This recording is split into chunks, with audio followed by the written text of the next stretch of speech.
이사야 1장부터 39장까지는 이스라엘의 죄와 심판을 주된 내용으로 다뤘다면 40장부터 66장까지는 이스라엘의 회복에 대하여 대서사시처럼 이야기합니다. 40장 이후의 내용을 요약하며 짚어보겠습니다.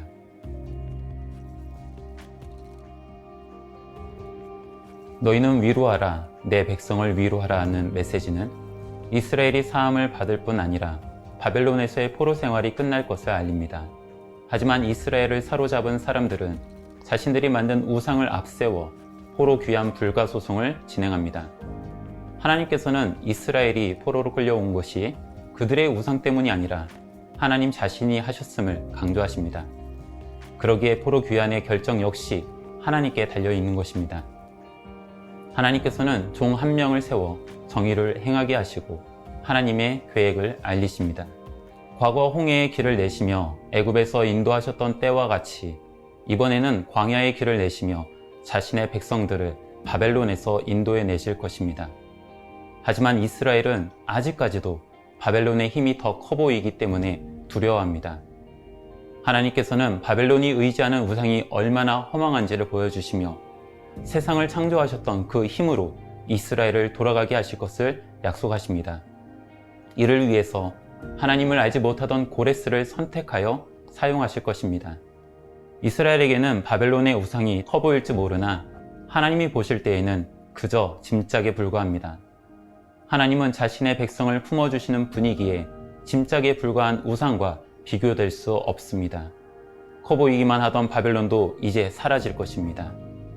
우상 숭배의 문제는 바벨론에게만 해당하는 것이 아니라 이스라엘에게도 해당되는 이야기입니다. 따라서 이전까지의 어리석음을 버리고 하나님께서 제시하는 길을 걸으라고 말씀하십니다. 우상 숭배자에게는 결코 평강이란 있을 수 없는 일입니다.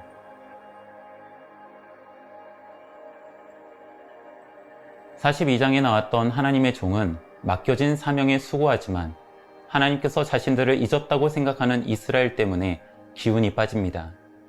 하나님께서 자신의 손바닥에 이스라엘을 새기시며 기억하시는 것을 바벨론보다 하나님이 더 강한 힘을 가진 분인 줄은 꿈에도 생각하지 못하나 봅니다. 이스라엘이 하나님이 약하다고 생각한 이유는 그들이 바벨론에 끌려왔기 때문입니다. 그러나 하나님의 힘이 약해서가 아니라 이스라엘이 하나님을 버렸기 때문에 바벨론의 포로가 된 것입니다.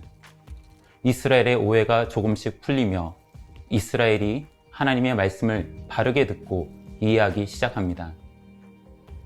하나님께서는 바벨론에 있는 이스라엘을 향하여 진노의 잔을 다 비웠으니 깨어나라고 말씀하시고 예루살렘을 향하여도 동일하게 깨어나라고 말씀하십니다.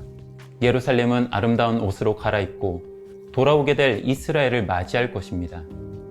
하나님께서 이스라엘에게 예루살렘을 향하여 떠나라고 말씀하십니다. 이스라엘은 도망치듯 가지 않을 것입니다. 하나님께서 친히 이스라엘을 호위하시기 때문이지요. 이스라엘이 포로 생활을 마치고 예루살렘으로 귀환할 수 있는 근원적인 이유는 사실 따로 있습니다.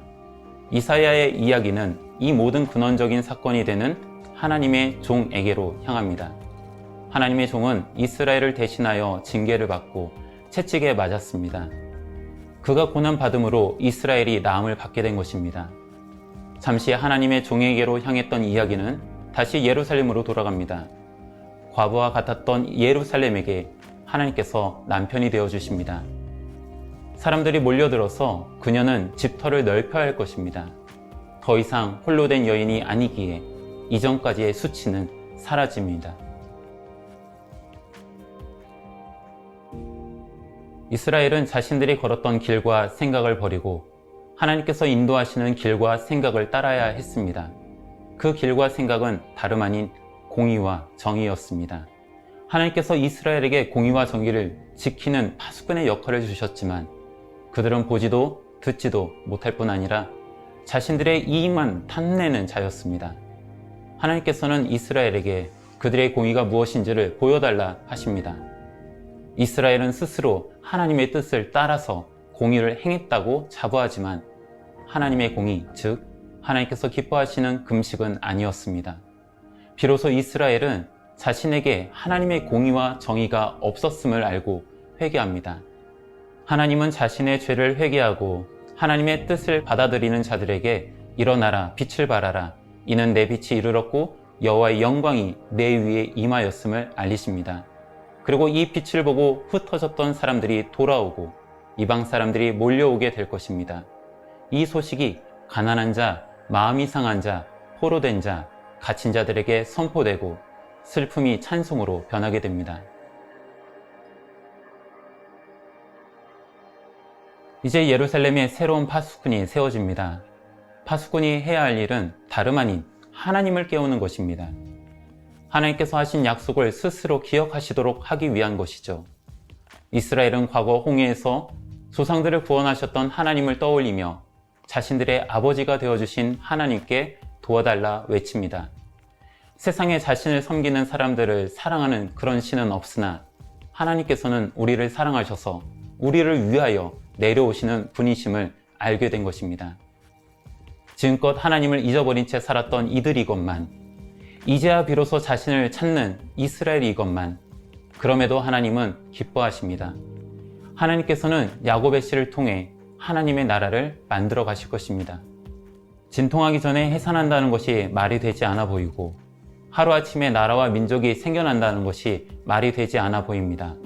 과연 하나님의 약속이 정말로 가능할까? 사람들은 의심합니다. 하나님께서는 그런 의심에 단호히 말씀하십니다.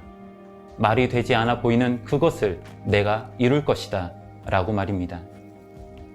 이스라엘을 회복하시는 대서사시와 같은 하나님의 이야기를 이사야서를 통해 다시금 묵상하는 시간이 되길 바랍니다.